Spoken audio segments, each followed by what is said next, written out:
Matthew 16:24. Yesu no wobo bi na gbola no rele lume. Jovro Maria re otoluru were ria e ole lume. Ikera kere ti je mo Maria e bu ni Jesu Kristo ofona. Ana no tolo tebe no teri emu. Ogbe toru bi na ha. Ikere o ma ko nyonya beberi emu ole.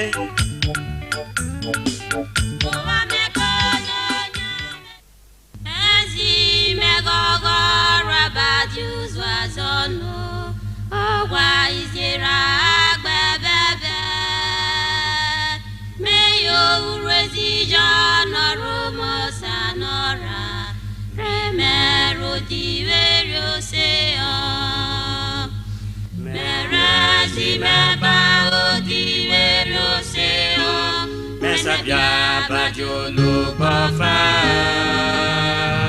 na boroti subre vai kaditi va Jesu meje uzwato Oghene nore towo na pogba wori ogbesi oto ho Ivier werizima ekodiwu keme arejira rwe mo gbigbele obuwe aje evu ho gba Naranya tabore ateru we ha na udu otero maikesu keme omoga oregwe reko ogbe na edeje duro fikere krigila o my god korana keme ugwu buboko ore owogburu avari bege nyorura Oghene sawura to mara re arwesi wowe tobo eva dro mora Jesu Kristi osiri mai amen.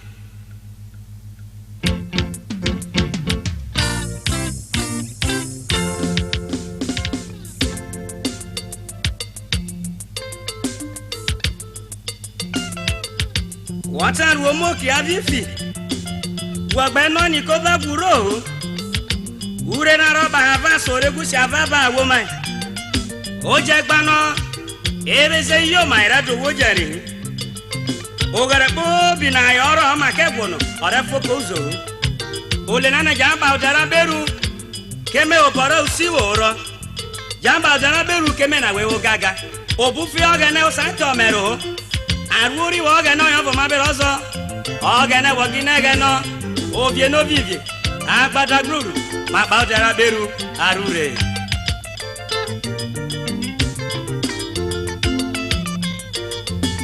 Joa barodera beru keme na wowo gaga Ijambaro dara beru kemo baru siworo obufi Oghene me osagaro merolana Angori Oghene oyabo maberozo Oghene wogine gene obie no vivie agbada guru mabaro dera beru Arure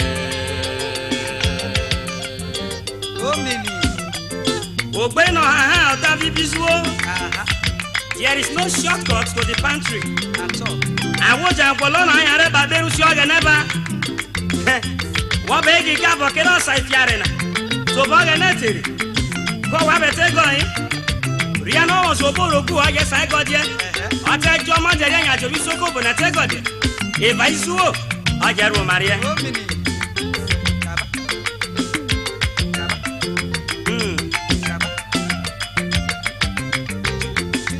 Joa barodera beru keme na wewo gaga eja barodera beru kemo baru siworo obufi Oghene me osakaro meruana Angoli Oghene oyabo maberozo Oghene wogine gene obie no vivie agbada guru mabaro dara beru Arure Uza me ureteri oto Reka ba ario masoje tikra Awoja bi roro nuzu asora ni tidenena Fike mamemu gbe mame doctor nawo Warwa ovio well Biane washman ata betete leze kolori ria Yiruo eberiano Degbe Keno waboro o solo Ogbano Ibo na ena ire pana madirwe Tege Joa barodera beru keme na wewo gaga Jambaro dera beru kemo boru siworo Obufi Oghene me osakaro meruana Angori Oghene oyabo maberozo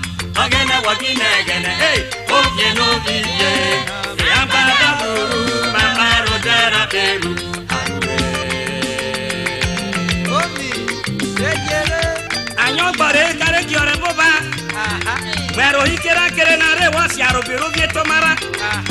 Arosa ubive no ema na jeza. Kere abi we praise God hallelujah enena. E mare jono wa biro no gene wa biro wa ikele. Da fakiru wa iko. Ojo ha yo viejo. Soja mebe so wa bo. Ono bi ti gwore ya very praise God emu ho. Oje kuwa bobi no very yakuwa. Yoro ma mo yoro. Ke ma fra no ra weta. Ore ye nu sori e obi ti lele. O bori tero. Avesi do. O anore ba ke gwe. Orobo tudu.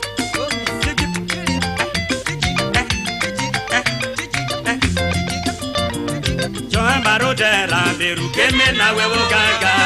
Jambaro dera beru ke mo baru siora. Obu fiara gene me o sai toro mero. Ai wori wora gene ayabo ma pirosa. Agene wagine gene. Obie no bibie. Ai bata guru. Jambaro dera beru. Egbe Arure.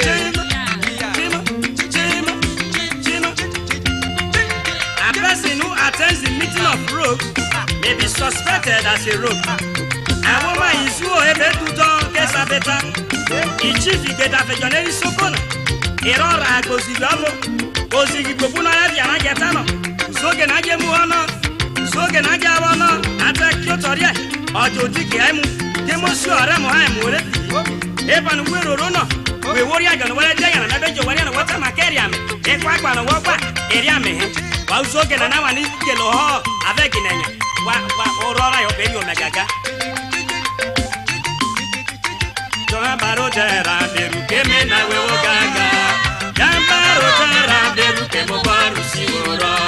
Obu fiara gene me osai toro mero aga. Ai wori wora gene ayabo mabiroso. Agana wagine gene.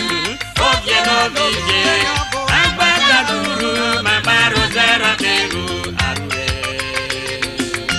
Abavo le materofa Prince Solomon opone waboro kano daro ebe ha eboro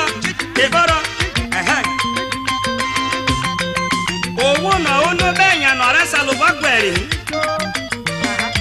ole na no ababo bi waro gogo pe fabre dirogene sirie wa dirogene sirie ke moyo mairo wa kwiru wa gbere maroko ge norwaro ovie ado ere chima kare go wari go no ge noru ro ko we rewo ko ma jirie o minite keme agberu owo oro wuro pa jiroge no keme ejero ho urerefe ere obi ama bobi waro gogo be balere jiroge ama bobi waro gogo be balere jiroge jirie ba jiroge jirie ke moyo maro jirie wa kwiru ra be maro ko ge nora ebe ko ki ba itere do ebe bare ba igona edo to no to wo wore fio ai do no yo mo no te wi se ife era ai na te fogu nu bo awo ate deze ate bi le lievie oza yo je yan se ko be no ni ke mo via ana ai na no ye omo no ye isi bowo ana he isi ba ni era oza o te mo egogo awo beta ke no ai na no ye ro yo mo no o isi da wa be go ani owo ibata no 2 heads are better than one awo ma me bejo were no ta wo na bi jiro ge ne ba rege pe ni bi jire bo gege oge no fo na otoro ne ma mu jiro ke mu kufie oru gere he ijo omi ambabo bi waro gogo be ba bere jiro ge ne ambabo bi waro gogo be ba bere jiro ge ne iye wa jiro ge ne iye ke moyo iye wa bi ura gbe be ma ro ko ga lorwa wote kiazeberu ora obare mame hospital he oketa kiowe wa makeru wa rio vore he je baebero we wo gbe kiazu woti hi wogo e dora gbaro be toto ogogo roni ko meta ne ke wa wono aro we do be toto wote bo fade bo moto hayo motakoro wote tu ora ma koko jiro gene muto wari bo bi ni wo bi rwa ni mo be do je bi to wo bo e gogo keme unwe wote no va ova gbagba ha e keno oro ba ro te hero ro be mu be oyin ha mi opo ambo bi waro gogo e balere jiro ambo bi waro gogo e balere jiro gene iye wa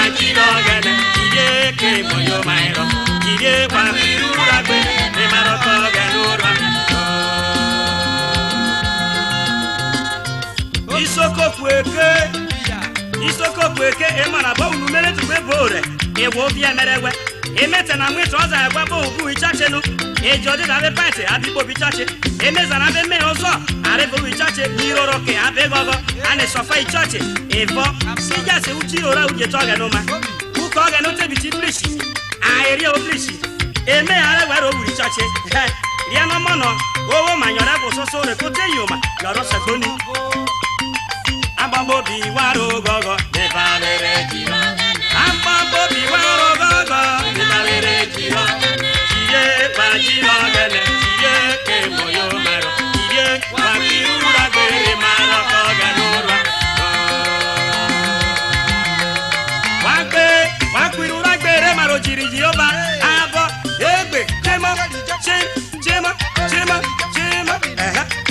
Orani keza boro abenya Abe ize ive Ibi akotu atobo Iwu biebi Owa go etenya lele Record 2 Corinthians chapter 11 verse 14 to 15 Oteme jobaye Oghene kera aregeze Re marofu hegeriemu Re ujiro ma yokunu Keme owu atema kibrozo Ore ya migele Awoma hegbe Chimo Kiki Solo Goro Gano Eba metashe na irona na Mabe ire pahana Komarere ho Ikete iro jiro Oghene sibobi Wari gitara temeka oreyo Kimo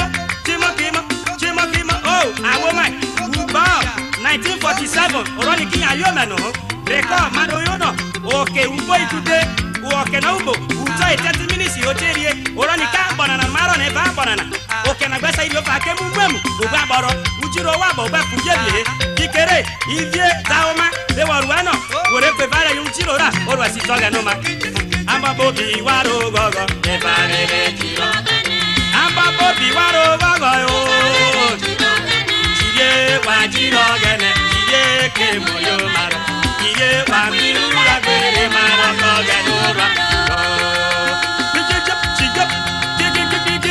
Amba bobi waro gogo